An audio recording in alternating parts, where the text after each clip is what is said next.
Peace and blessings, y'all. In this corner box of 24. Good afternoon. How's everyone doing this afternoon? Going into this evening.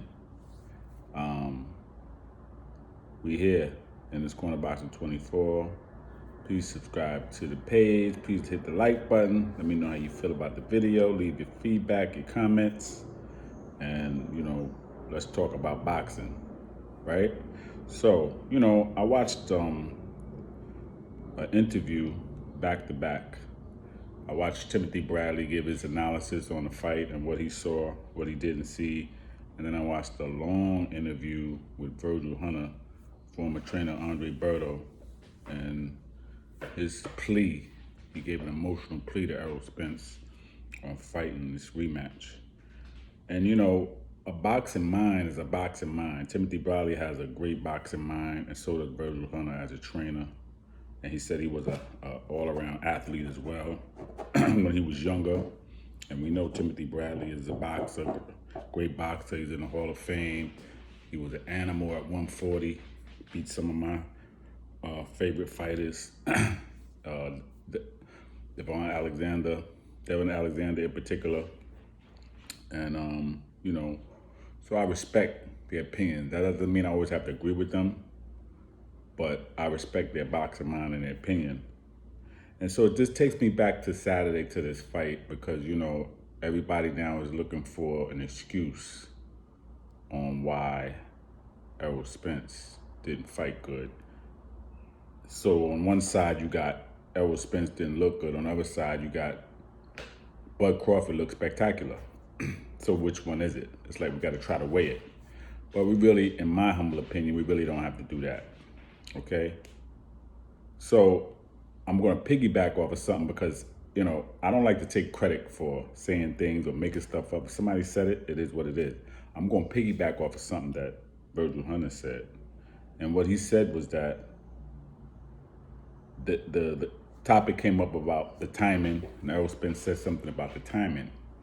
He said, but honestly, when has Errol Spence fought anybody with great timing? See? Who has he fought with great timing? He hasn't really fought anybody with great timing. And then he said, also, we saw Sean Porter have some good moments and was able to hit Errol Spence when he wanted to. And I said he was able to push Errol Spence. I said this, a while ago after the fight, man, that, he was the first person that really was able to push him backwards, right? So this is Sean Porter. So it's like, why are we so surprised at Bud Crawford, who has great timing and can push you backwards as well? So now, when we look at Errol Spence being off balance, we said, well, he was off balance. But what about the fact that he was getting hit with a hard, stiff jab that kept him off balance? What about the fact that he did attack? He was in attack mode in that second round. When he came out in that second round, man, he came out and he was starting to wail away. He was starting to overcommit and lunge as he usually does. And then what happened? He got caught with that right. And then he was on the canvas. So this is something different for him. This is something he never experienced. He never experienced this. Now, let's be honest. Let's go back and remember. I'm not going to say his face looked like his is bad, but let's remember how he looked after that Sean Porter fight. He looked like he was in a fight, like he never looked like before. This time, his face was more puffy because Crawford is different. He's punching you with different punches. He's stronger than Sean Porter. Naturally stronger. Okay? He's throwing punches from a different angle, different mindset, and he's built up with all the things that they said about him running from Errol Spence, him being afraid, being ridiculed, and not being given the credit that he deserves. So now that's all up in him. That's why, again, when you see him come out with the fishing net on, I'm about to catch a fish. Yeah, some people said they both did good on the marketing, but see, Bud Crawford was responding. But see, I don't have to talk too much, but on fight night, I'm going to show you better than I'm gonna tell you, right? I'm gonna talk about it. So now I come in with the fishing net on. That speaks for itself. I ain't gotta say nothing. He already said we're gonna have a fish fry on the 29th. He said that weeks ago. But now I come into the ring. Who would have expected him to come into the ring with the fishing net on? So now mentally, Errol Spence is looking at this, and Derrick James said, "Oh man, okay, this dude got on the fishing net, man. Wow, he coming to catch a fish. Okay. I mean, damn, we got a fight on our hands." So, Timothy Bradley, man, he talked about some things in the fight, and he admitted, he said, yeah, I thought it was a 50-50 fight before the fight, but what I saw was Bud Crawford from round one. I saw that he wasn't even backing up. He was staying right in Spence's face. Spence didn't even do anything to make Crawford think that he needed space. You see what I'm saying? Crawford came out, man, ready to rumble. Let's get ready to rumble. Yeah, he came out ready to rumble. They had a game plan. And the game plan was take away the jab. How do you take away the jab? Jab with the jabber, right? Throw a nice stiff jab. He took away the jab, which is everything comes off the jab with Errol Spence. His 1-2, 1-2-3, 1-2-3, right? His body shots, everything he does, all of that came off of that. And they took that away. But Terrence Crawford got a great jab. It ain't like I'm gonna take away the jab and I'm not gonna I'm gonna take away the jab, I'm gonna hit you with a jab, but I got a nice jab. I got a strong, stiff jab. Same punch he hit Kell Brook with and put him on the canvas. Do we remember that? Okay. Bap.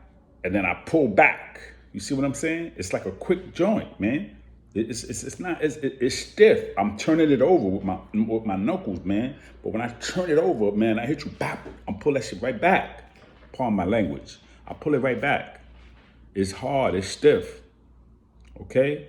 So from that punch and that round, Errol Spence knew, man, listen, this is different. This dude is different.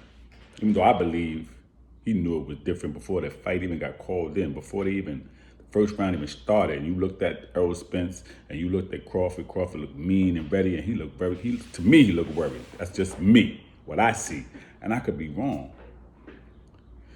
But I never said this was a 50-50 fight. I could tell you that.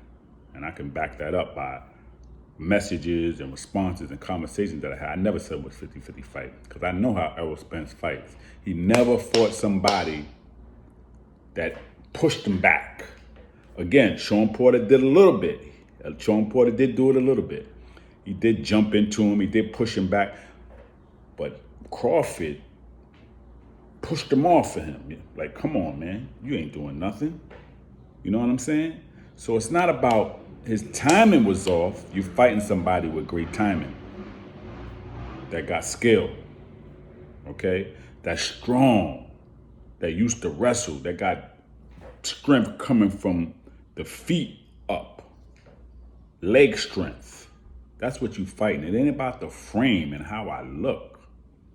It's about the strength. This fight, if you want to compare, and I don't like to compare because Bud is who he is and Errol Spence is who he is. But when somebody said to me this was like Leonard Duran, and Duran was Spence and Leonard was Crawford, no, this wasn't like that. This wasn't like that. But what it was like, if you want to give a comparison as far as just a fight category, you want to look at Floyd and how he dismantled Diego Corrales. Both two undefeated fighters. Corrales was running through everybody, stopping everybody, punch hard. But when he got in there with Floyd, who was a master boxer, looked like he didn't belong in the ring. Timothy Bradley said, Bud Crawford made Errol Spence look like an amateur. That's not disrespectful. That's just what it was. And guess what? It's not going to be no different at 154. Virgil Hunter is saying he shouldn't even be asking for a fight again this year. He needs more time to really think about this. He needs to get some honest opinions from doctors and people and family. He do not need to rush into a fight in December. This is August, 4 months down the line with Bud Crawford again. He's coming off this win. He's on a high, and he's not going to let up. Let's be honest. Bud Crawford could have got him out of there earlier than 9 rounds. But I think he wanted to make him pay, make the fans pay. You talked a lot of stuff. You said you're smoking on Bud. You said I ain't got no skills. My resume is weak. I'm just athletic, Derrick James said. And also that I was running from you. Man, I just became a welterweight in 2018. But as soon as I came in the door and I handled Horn, I said, yo, man, let's make it happen. Okay, so it ain't no excuse. However, I think it happened at the right time. But because so much negative things were said, his mom not gonna be dancing in the ring. She ain't gonna have no dancing shoes. Then you taking it personal, attacking the trainer, and just no respect. And even after the fight, boy, see when Derrick James didn't even know what to say to Crawford as he came over after becoming undisputed, and he's hugging on Spence and giving him respect and showing him some love. And Derrick James just looked like disgusted. He didn't know what to say. He didn't know what to do. But that's guilt because of what you said and how you said it. You went way beyond the line, man. You didn't have to do that. Okay, he wasn't coming at you like that, man. So, again, don't take away from Bud's performance by whatever Spence did or didn't do. It's a reason that this happened. He fought a better fighter. Like Corrales fought a better fighter, okay? He couldn't capitalize off of the power that he had. He probably was stronger than Floyd, but Floyd made it look like he wasn't. Maybe Errol Spence is stronger than Bud Crawford, but if I take your strength away, it doesn't matter. It doesn't matter. And that's exactly what we saw. And we'll see it again. It's not going to change. Don't get it twisted. Bud had to take off weight too. He's not as big frame-wise and maybe even weight-wise than Errol Spence. Errol Spence said himself he walk around about 180. So that means you're taking off 33, 34 pounds at least, or more. But at least 30 pounds, just say that. Bud probably taking off 20-something pounds. He walk around probably about 170 out there. I think I heard Bo Mack say between 170, 175, right? Okay, maybe. Maybe he's walking around in the 60s. He's taking off less weight, but he'll be very comfortable at 154 too, because that's less dehydration. Less pounds that he got to take off. Less that he got to rehydrate. So he'll be strong too. He's strong at 147. Look how strong he looked. He looked like a bull. Come on, man. So that ain't gonna be no advantage for anybody. But the key here is that Errol Spence got challenged. He really got a real challenge on the 29th. That's the problem, man. He's never been challenged like that. A little bit with Porter, a little bit with Ugas, right? But not fully, because he still won those fights. He knocked Sean Porter down.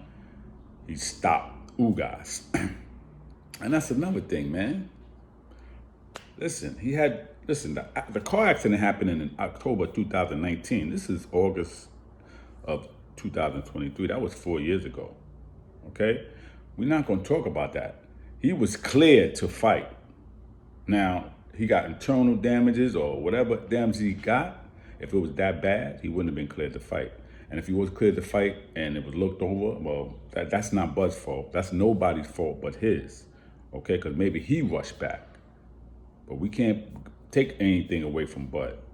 We're not going to do that. It's just not fair. The performance that he put on, now if it was a close fight, then we could say, all right, cool. Yeah, maybe that accident, if he didn't have that accident. But when you get dismantled like that, when you get destroyed like that and beat up every round and knocked off balance and hit with all kind of punches, Stephen Breadman said that the body punches that Bud was hitting him with was brutal. You know what I'm saying? And though it wasn't a lot of them, it was enough to slow his ass down. And yeah, man, them body shots will take it out of you. Them stomach shots, them body shots will take it out of you, man. So he wasn't gonna be full speed ahead like no damn Amtrak when you getting hit. When you getting challenged, man, it's not the same. You're gonna slow it down. And I said that before the fight. I said once he starts getting counted, he's gonna realize it's not the same. He's gonna slow his boat down. He's not gonna keep coming forward. But he damn sure did try. He came out in that second round, he was well in the way. The third, fourth round, he was still trying to go. You know what I'm saying? Had him on the ropes, he's well in the way, but Bud was covering up. He did his thing, he was blocking, he was doing his thing, and he just took it, man. And when he took the head shot, the facial shots, he shook the shit off, and he just came, pardon my language, he shook it off, and he did what he had to do. You know what I'm saying? He came to win. He didn't come to talk. He didn't came he showed up and showed out. He didn't talk too much. They didn't talk too much. But Bomac said it. They're gonna come up, they're gonna have excuses after the fight. You know? It's like Antonio Tarver and Roy Jones. And I felt like Bud should have asked him. No disrespect to Roy Jones, but I feel like Bud should have asked him, man, you got any excuses tonight, Errol? They fight again, you might want to throw it in there then. We don't want no excuses, man. Errol Spence, I would say as well, man, maybe you need to really go get an honest opinion from an eye doctor or a regular doctor and see, man, if you really fit to be fighting anymore, or definitely for a quick turnaround rematch like that. Because Bud is not coming to play with you, man. And if he could have got you out of there in the third, fourth, fifth round, which he could have, he had mercy on you. God had mercy on you through Crawford, right? You don't want to go through that again, man, because he's not going to have no mercy on you, man. He's going to get you out of there faster because he know how you fight now. He know what you coming with. You can't do nothing with him, man. That's just the bottom line, okay? You met your match. Every dog has his day. Everybody meets their match. And when you're cocky and overconfident like that, you meet your match even faster, even more. Hopefully he learned from this. But Bud Crawford gets all the credit. He's pound for pound, undisputed, and that's just the bottom line. Okay, what's next for him or what could be next, that's up to him. But yeah, Bud is real, all right? And Spence is who he is. He had a good run, 28-0, 22 knockouts. Now he's 28-1 with 22 knockouts, okay? He did some good work. He got the belts. He accomplished a lot of things. He did what he said he was gonna do. He kept his word on that part, but he just couldn't finish it off because he fought somebody that was on another level. Nobody wanted to give him credit, not even everybody was 50, 50, 50, 50, and now everybody want to talk about, oh, Spence could beat him in a rematch. Spence could do this, Spence could do that. No, you can't. You can't do it. It's not going to be possible because he's not fighting a one-dimensional fighter. He's fighting a versatile fighter that can adapt, that can change, that can move, that can groove, that can punch, that has good reflexes, that has the great process in mind, good eyes, good IQ, ring IQ. You played yourself, Derrick James, when you said this man was only athletic. You played yourself, and you really disrespected your fighter by having him to think that way. And he had to find out in the ring that Bud Crawford is not a game. That this is real. This dude is real. He's serious. Carry that power up from 135. And he'll do great at 154 as well. I believe Bud will beat Jamel Charlo at 154. Absolutely. He will do it. If they get to fight, he will definitely beat him. That's my opinion. That's my opinion. And Jamel said himself that Errol Spence is strong and he don't have the skills really that Spence got. But take a few of his shots and walk right through him and break him down crazy. We seen him challenge. I like Jamel. That's my man. Lions only, no doubt. But man, he ain't doing nothing with Bud, man. There's no way. Bud is real. He's the real deal. All right, so that's all we got. Peace and blessings, y'all. In this corner, Boston 24. Please subscribe to the page. Please leave a comment. Everybody let me know how you feel. Enjoy the rest of your evening. Peace.